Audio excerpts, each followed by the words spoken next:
Mais vous faites pas que du stock picking finalement? Non. Donc qu'est-ce qu'on va chercher comme produit?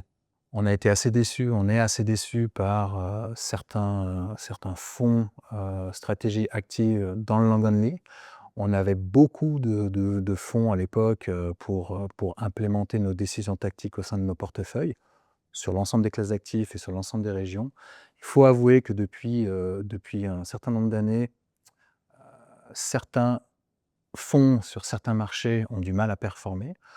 Pour plein de raisons, les marchés sont plus efficients, beaucoup d'entreprises avaient accès à de la dette gratuitement, et donc ça a continué à maintenir des sociétés à se financer et donc à être maintenues dans les indices et à performer. Et donc je pense qu'il y a eu beaucoup de managers qui ont eu du mal à typiquement surperformer. En tout cas, c'est toutes les études qu'on voit, et honnêtement, nos listes de recommandations ont reflété ces études, mais la sous-performance était moins là ces dernières années.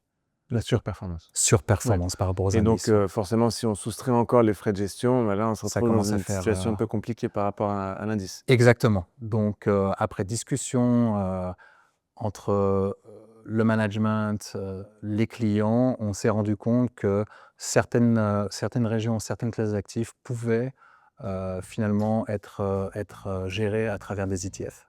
Pourquoi? Parce que si vous regardez l'asset allocation et de manière générale, le gros de la surperformance, c'est l'allocation d'actifs. Donc c'est ce que vous allez prendre comme pari tactique par rapport à votre benchmark stratégique. Le choix du produit, finalement, va rajouter de l'alpha, ou on essaye de rajouter de l'alpha, mais si ces fonds, comme on vient de le dire, ne performent pas, finalement, on n'en rajoute pas.